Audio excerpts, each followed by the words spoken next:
Supporter Timnas Indonesia U17 pada di Stadion King Abdullah Sport City menjelang laga Timnas kontra Timnas Korea Utara U17 di Piala Asia. Alex Pastor kagum sampai komentar begini melihat tim merah putih yang selalu istimewa. Sepakan Jaiz hampir menjadi gol di laga klubnya melawan Monza di Liga Italia. Dua pelatih lokal di negaranya masing-masing akan adu strategi di laga perempat final Piala Asia U17 2025.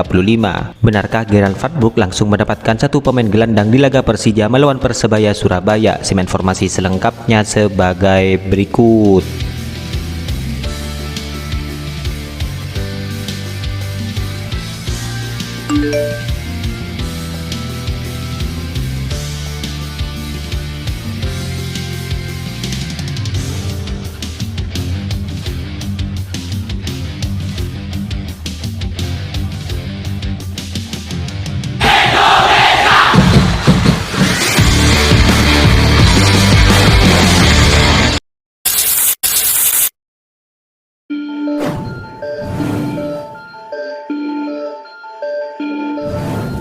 Laga Timnas Indonesia U17 kontra Timnas Korea Utara U17 kini menjadi laga yang paling menarik kita nantikan.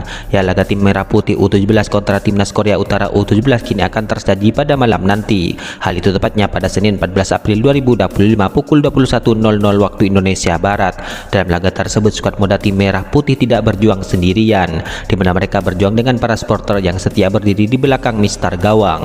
Ya, di laga-laga sebelumnya di Piala Asia U17 ini, supporter Timnas Indonesia selalu meludak untuk memberikan dukungan kepada skuad Garuda Muda. Mulai sejak laga perdana di turnamen ini hingga laga perempat final yang akan dilakoni, supporter tim merah putih kini disebut menjadi yang terbanyak.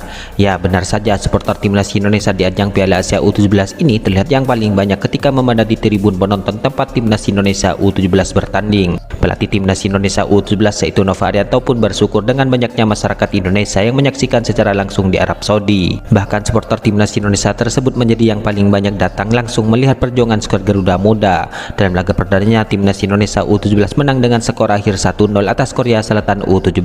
Kemenangan itu dilihat secara langsung oleh 1000 supporter Timnas Indonesia U17.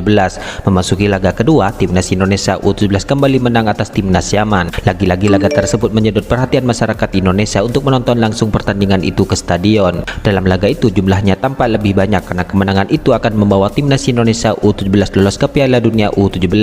Kemudian di laga terakhirnya di fase grup, Timnas Indonesia U17 kembali menang atas Timnas Afghanistan. Dalam laga tersebut pun total ada ribuan penonton yang menyaksikan secara langsung pertandingan skuad muda tim merah putih. Diyakini jumlah supporter Timnas Indonesia U17 itu akan semakin banyak di saat nanti berlaga di perempat final Piala Asia U17 2025, di mana kehadiran jumlah supporter tersebut melebihi pendukung tim tuan rumah. AFC menilai bahwa supporter Timnas Indonesia U17 menjadi yang paling banyak saat ini. Yang pasti saya ucapkan terima kasih atas dukungan luar biasa selama kami menjalani pertandingan di grup C. Ini sangat membantu pemain sehingga kami bisa lebih semangat. Harapannya di babak 8 besar nanti supporter bisa lebih banyak, jadi pemain lebih termotivasi untuk memberikan yang terbaik, kata Nova Arianto.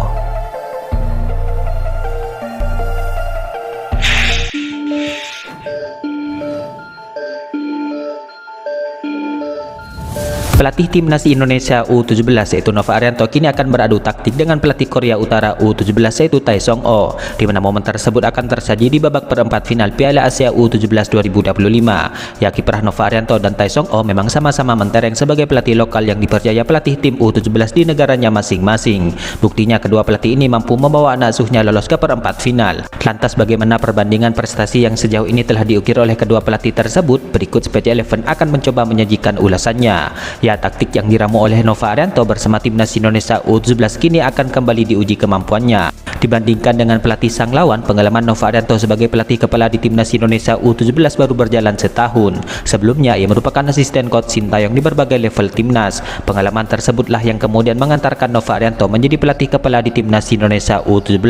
Tugas pertamanya adalah membawa Timnas Indonesia U17 meraih peringkat ketiga di Piala AFF U16 2024. Kemudian selanjutnya, Nova Arianto berhasil membuktikan membuktikan kualitasnya dengan meloloskan timnas Indonesia U17 ke Piala Asia U17 2025. Yang terbaru, Nova juga mengejutkan banyak pihak dengan mengalahkan Korea Selatan U17 di laga pembuka grup C. Setelah itu ia juga bisa menyapu bersih dua laga berikutnya melawan timnas Yaman dan juga timnas Afghanistan U17.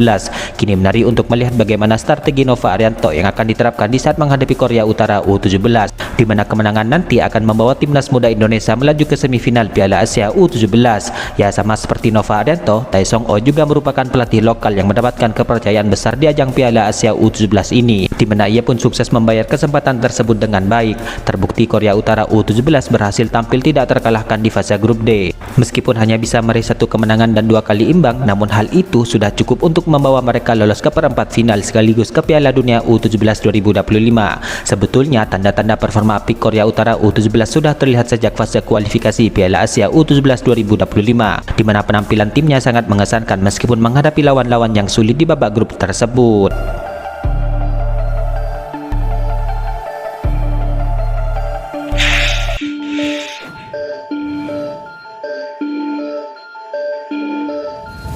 Pemandangan menarik kini tersaji di saat Persija Jakarta menjamu Persebaya Surabaya dalam laga lanjutan pekan ke-28 BRI Liga 1 di Stadion GBK. Pemandangan menarik tersebut adalah selebrasi unik dari Raihan Hanan di babak kedua yang menjadi perbincangan banyak pihak. Ya, seperti yang diketahui, kedua kubu harus puas dengan skor akhir imbang 1-1. Dalam laga tersebut Raihan berhasil mencetak gol di menit ke-61.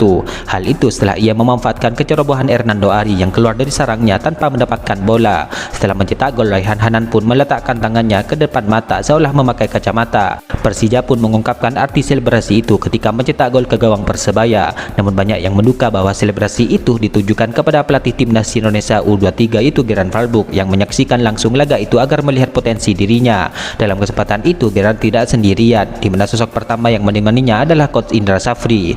Kemudian ada pelatih kiper timnas Indonesia yang juga ikut mendampinginya. Ketika ditanya di jumpa pers pasca pertandingan, Raihan mengungkapkan selebrasi itu terinspirasi dari pemain idolanya yaitu Pedri di Barcelona yang kerap melakukan hal yang sama setelah mencetak gol. Mungkin banyak juga yang melakukan selebrasi seperti itu di Eropa, tapi simpelnya saya suka Barcelona, saya suka melihat Pedri main, jadi saya ikutin, jelas Raihan Hanan.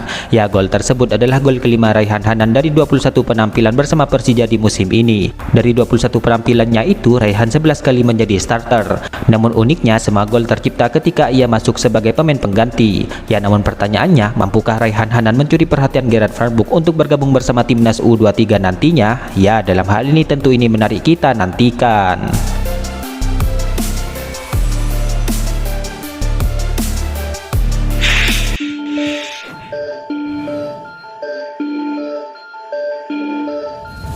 Asisten pelatih timnas Indonesia yaitu Alex Pastor kini berbicara soal pengalamannya di saat bertugas di skuad tim merah putih. Ya, diketahui Alex Pastor baru 2 kali berada di pinggir lapangan di saat timnas Indonesia bermain. Hal itu tepatnya di saat mereka bertanding melawan timnas Australia dan juga Bahrain di bulan Maret kemarin.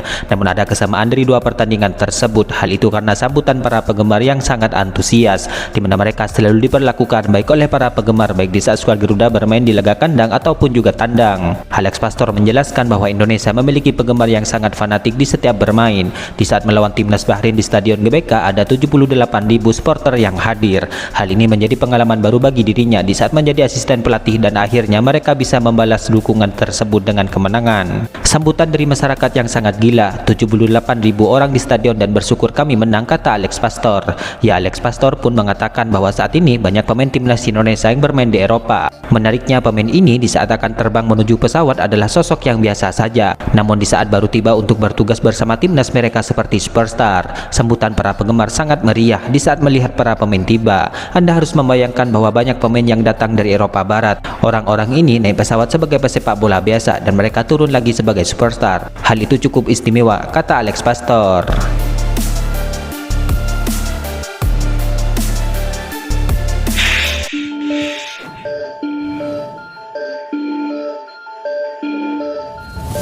Kapten timnas Indonesia yaitu Jay Itzes kini kembali menunjukkan kualitasnya di panggung Liga Italia, di mana ia bermain penuh selama 90 menit dan tampil solid dan berkontribusi besar dalam kemenangan Venezia atas Monza dengan skor akhir 1-0. Kemenangan ini menjadi angin segar bagi Venezia yang tengah berjuang keluar dari zona degradasi. Kini Venezia mengoleksi 24 poin dan menempati peringkat ke-18 klasemen sementara Serie A. Venezia hanya terpaut 2 poin dari Lecce di posisi ke-17 yang merupakan batas aman degradasi. Harapan untuk bertahan di kasta tertinggi sepak bola Italia pun masih terbuka lebar. Ya, di laga tersebut Jay Itzes menjadi sosok yang tidak tergantikan di lini belakang. Menurut data dari iSoccer, Jay Itzes mencatatkan 1 intercept penting dan membantu menjaga keunggulan Venezia. Meskipun sempat melakukan 3 pelanggaran, namun ia tetap tampil disiplin tanpa menerima kartu dari sang wasit. Ya, tidak hanya tangguh dalam bertahan, Jay Itzes juga piawai dalam mengirim bola, di mana dengan 22 sentuhan yang mencatatkan akurasi operan mencapai 95,5%. Angka tersebut menunjukkan ketenangan dan kepercayaan dirinya di bawah tekanan. Performa impresif tersebut membuat Jay Itzes mendapatkan rating 6,5. Statistik ini menjadi bukti bahwa peran Jay Itzes di jantung pertahanan Venezia sangat vital, baik secara teknis maupun mentalitas kepemimpinan di lapangan. Venezia selanjutnya akan bertandang ke markas Empoli pada 20 April 2025 mendatang. Jika Jay Itzes mampu mempertahankan performa solidnya, maka bukan tidak mungkin Venezia akan comeback dari zona merah. Dan bagi para pendukung tim merah putih, performa sang kapten di Eropa jelas menjadi kabar baik menjelang agenda internasional mendatang. Itulah ulasan terkini hangat dan menarik seputar tim merah putih yang dapat kami sajikan hari ini. Jangan lupa dukung terus tim merah putih di channel ini dan salam olahraga.